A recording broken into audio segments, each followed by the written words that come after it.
अस्सलाम वालेकुम नाज़रीन, आज हम बातचीत करेंगे भारत के साबिक टेस्ट क्रिकेटर सिद्धू, जो बड़े दिलचस्प शख्सियत के मालिक हैं। क्रिकेट के अंदर भी वो जहाँ बहुत अच्छी बल्लेबाजी करते थे, फील्डिंग करते थे, उसके साथ साथ अभी वो शोबिज़ की दुनिया के अंदर भी एक रोल प्ले कर रहे हैं और टीवी के ऊपर एक प्रोग्राम करते हैं जो बड़ा भरपूर किस्म का हंसी और मज़ाक से भरा हुआ होता है। लेकिन इसके साथ साथ सिद्धू साहब जो हैं वो सियासत भी करते हैं। पाकिस्तान भी वो 8 अगस्त 2018 18 अगस्त 2018 को तशरीफ़ लाए थे, जब इमरान ख़ान साहब ने उनको अपनी तकरीब हलफबरदारी में मदऊ किया था। और उस तकरीब में जब वो army chief general Kanwar Javed Bajwa साहब से उन्होंने मुलाकात की तो वो बड़ी भरपूर जफ्फी डाली थी उन्होंने बाजवा साहब को, जो बड़ी मशहूर हुई और मीडिया के ऊपर, सोशल मीडिया के ऊपर भी उसकी बड़ी तस्वीर जो हैं वो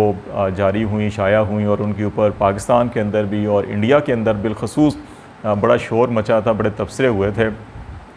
और उसके बाद फिर जब करतारपुरा का राहदारी जो है वो ओपन हुई, उसका इफ्तिताह हुआ, तो उसमें भी सिद्धू साहब तशरीफ़ लाए और बड़ी इंटरेस्टिंग उन्होंने गुफ्तगू की। तो इस हवाले से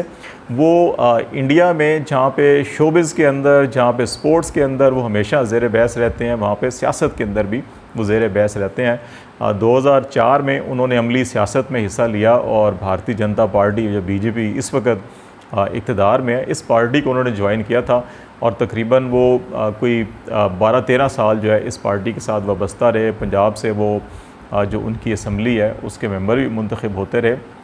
फिर उन्होंने 2017 में भारतीय जनता पार्टी की जो इंतहा पसंदाना पॉलिसी हैं इनसे इख्तलाफ करते हुए फिर उन्होंने कांग्रेस को ज्वाइन कर लिया और अभी वो कांग्रेस से ही वाबस्ता हैं और कांग्रेस के जो पंजाब के वो पार्टी के सरबराह भी हैं। तो अभी आज जो उनका तज़किरा जिस हवाले से किया जा रहा है, बिलखसूस जो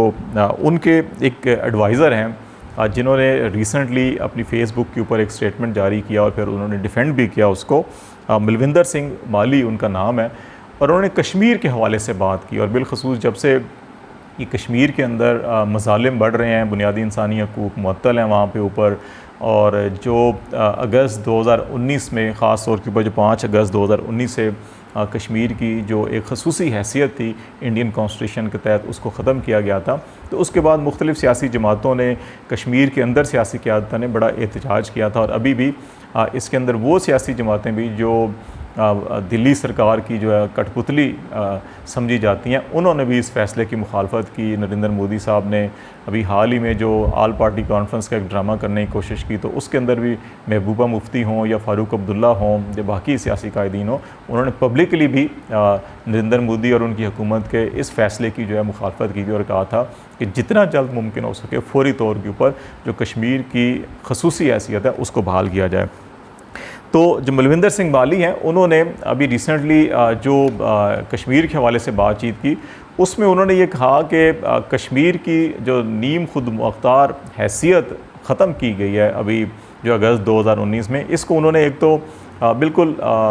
यूनिलैटरल के एक यकतरफ़ा गैर कानूनी और गैर आइनी फ़ैसला करार दिया। और इसके साथ साथ उन्होंने ये भी कहा कि कश्मीर सिर्फ जो है वो कश्मीरियों का है, कश्मीरी अवाम का है, और इसको इंडिया और पाकिस्तान ने तकसीम कर दिया है। और जो बरतानवी राज में जो कश्मीर की हैसियत को छोड़ा गया था, वो उसमें कश्मीर एक अलग मुल्क था, कश्मीर जो है वो इंडिया का या पाकिस्तान का हिस्सा नहीं था और कश्मीरियों को ख़ुद फ़ैसला करना था कि उन्होंने क्या करना है। लेकिन इस पे इंडिया ने कब्ज़ा करके और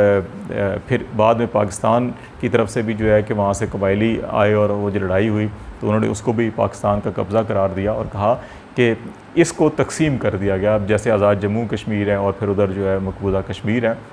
तो इस बयान पर इंडिया के अंदर बड़ा इन दिनों ववेला मचा हुआ है और इंडिया के मीडिया में भी, इंडिया की सियासी जमातों के ऊपर भी इस पर बड़ी लेदे की जा रही है और इसमें सिद्धू साहब को भी बड़ी तनकीद का निशाना बनाया जा रहा है और कांग्रेस की पार्टी को भी, और सिद्धू साहब और उनके मुशीर को तो ये कहा जा रहा है कि ये गद्दार हैं। और एक दो फिर जो है कि वो कमर जावेद बाजवा साहब के साथ जो सिद्धू की जब भी थी उसकी तस्वीरों को लेकर और करतारपुरा की जो तकरीब थी उसको लेकर और अभी इस बयान को लेकर सारों को मिलाकर ये ऐसे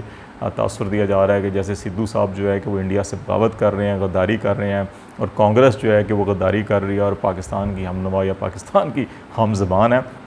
तो ये मामला जो है कि इस पर वजाहत भी मांगी जा रही है कांग्रेस से भी और सिद्धू साहब से भी। और उनके मुशीर साहब से भी। तो लेकिन उन्होंने दोबारा जो इस अपने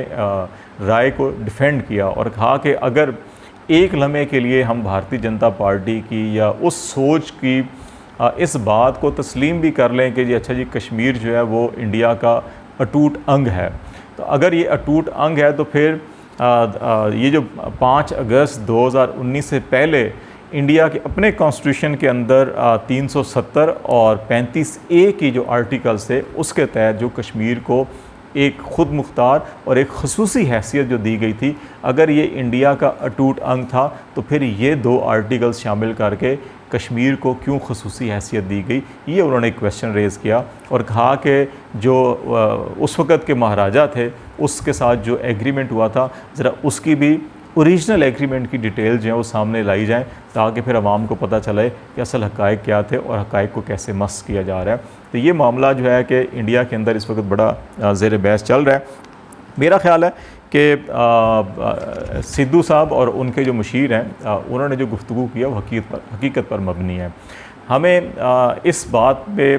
ये पढ़े बगैर कि अच्छा जी आज़ाद जम्मू कश्मीर जो है वो पाकिस्तान का अटूट अंग है या वादी और मकबूजा कश्मीर इंडिया का अटूट अंग है। देखिए कश्मीर जो है ये एक अलग से रियासत थी। 1947 में जब पार्टीशन हुई उस वक़्त ये हक़ दिया गया कश्मीर हर रियासत के अवाम को कि वो फ़ैसला करेंगे कि उन्होंने किसके साथ इल्हाक़ करना है। तो उस वक़्त अवाम पाकिस्तान के साथ थे, वहाँ की आबादी 70% से ज़्यादा मुसलमान थी जो पाकिस्तान के साथ इल्हाक़ चाहते थे। लेकिन उस वक़्त के महाराजा ने दिल्ली सरकार के साथ जो है गठजोड़ किया, जिसके बाद अवाम ने उनके ख़िलाफ़ बगावत की और फिर ये जो लड़ाई हुई, इस लड़ाई के नतीजे में इंडिया अक़वाम मुत्तहिदा में चला गया और अक़वाम मुत्तहिदा की में उस वक़्त जो करारदादें मंजूर हुई उन करारदादों के तहत भी ये फ़ैसला हुआ था कि कश्मीर की रियासत को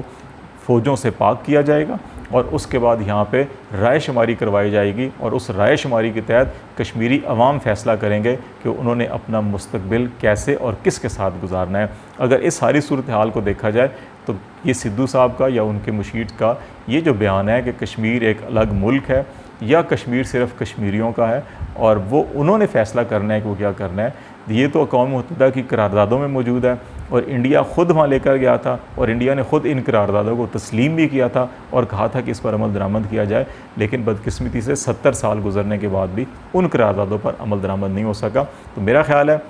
कि किसी को गद्दार कहने से, किसी के ऊपर इल्ज़ाम लगाने से, किसी के ऊपर उंगलियां उठाने से या अपने ही कॉन्स्टिट्यूशन इंडिया के अंदर अभी उनका वैलिड पॉइंट है कि अगर तो ये अटूट अंग था तो फिर 370 या 35A आर्टिकल क्यों शामिल किए गए, क्यों स्पेशल स्टेटस था कश्मीर का क्यों दिया गया था, तो फिर इसको अटूट अंग ही रखना था, ये 2 आर्टिकल्स क्यों शामिल किए गए थे। तो मेरा ख्याल है कि इंडिया को हठधर्मी ख़त्म करके इस चीज़ के ऊपर संजीदगी से बात करनी चाहिए कि अगर कश्मीर के अंदर अवाम भी, कश्मीर के अंदर हुर्रियत रहनुमा भी, कश्मीर के अंदर वो सियासी जमातें भी जो दिल्ली सरकार की कठपुतली जमातें हैं वो भी अगर ये कह रहे हैं कि ये जो 2 अगस्त 2019 के इक़दाम थे इनको फ़ौरन ख़त्म किया जाए, कश्मीर की स्पेशल हैसियत को बहाल किया जाए और इंडिया के अंदर भी जो दानिशवर है, मीडिया है, जो समझदार सियासतदान है, वो सब ये कहते हैं कि ये इक़दाम गलत था। तो मेरा ख़्याल है कि इंडिया की जो इंतहा पसंद क़यादत है उसको हठधर्मी का मुज़ाहरा करने की बजाय इस स्पेशल स्टेटस को बहाल करना चाहिए और फिर संजीदगी के साथ जो अक़वाम मुत्तहिदा की सलामती कौंसिल की जो करारदादें हैं